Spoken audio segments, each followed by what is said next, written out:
প্রায় ৮ দশক ধরে এক ছাদের নিচে এক হাঁড়িতে রান্না চলছে ৫১ সদস্যের এক বিশাল পরিবারের ৯ ভাই ১২ জন যা আর তাদের নাতি নাতনিদের নিয়ে গড়ে ওঠা এই পরিবারটি যেন বর্তমান সমাজের জন্য এক বিস্ময়কর উদাহরণ, যেখানে নেই কোনো ভেদাভেদ, আছে কেবল একে অপরের প্রতি অকৃত্রিম ভালোবাসা আর একতার জয়গান। আমার চাচাতো ভাই সহ আমরা ৯ ভাই একসাথে থাকি।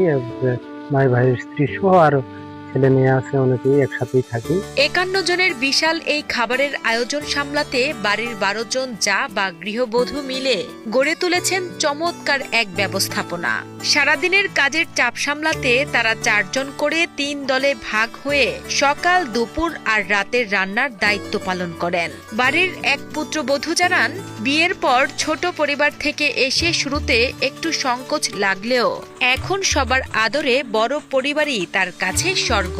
কেউ রান্নায় ব্যস্ত, তো কেউ বা বাড়ির সবার কাপড় সেলাইয়ের দায়িত্ব সামলাচ্ছেন। হিংসা বিদ্বেষহীন এই মেলবন্ধন সত্যিই বিরল। ৫০ জন সদস্য রান্না সবাই একখানেই হয়, আমরা এক দিকে রান্না করি। আমরা ১২ জনের মধ্যে ভাগ করে নিয়েছি, সকালে ৪ জন, দুপুরে ৪ জন এবং রাত্রে ৪ জন। আমার বিয়ে হয়েছিল ১২ বছর আগে। আমি প্রথমে মনে করেছিলাম যে বিয়ে হওয়ার পরে কিভাবে আমি কাজ করব, কিভাবে প্রথমে সংকোচ লাগতো, কিন্তু এখানে এসে আমি অনেক আনন্দ পেয়েছি।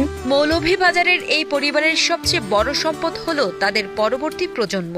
১২ জন ভাই বোন একই সাথে এক বাড়িতে বেড়ে উঠছে, যাদের কাছে পড়াশোনা কিংবা খেলাধুলা মানেই এক বিশাল উৎসব। প্রতিদিন সকালে সবাই একসাথে নাস্তা সেরে দল বেঁধে স্কুলে যায়।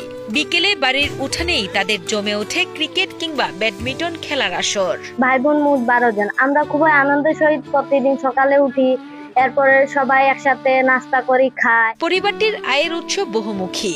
১০০ বিঘা জমির ফসল, মৎস্য খামার আর ফলজ বাগান থেকে যেমন অঢেল খাবার আসে, তেমনি সদস্যদের মধ্যে কেউ শিক্ষক, কেউ চিকিৎসক, কেউ এনজিও কর্মী, আবার কেউ বা আছেন প্রবাসে।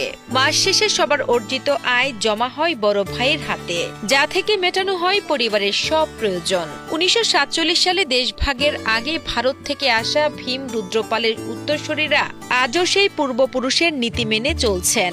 যে কোনো সমস্যা হলে সবাই মিলেমিশে সমাধান করাই তাদের দীর্ঘ ৮০ বছর টিকে থাকার মূল রহস্য, যা আজ পুরো এলাকার মানুষের কাছে এক অনুকরণীয় দৃষ্টান্ত।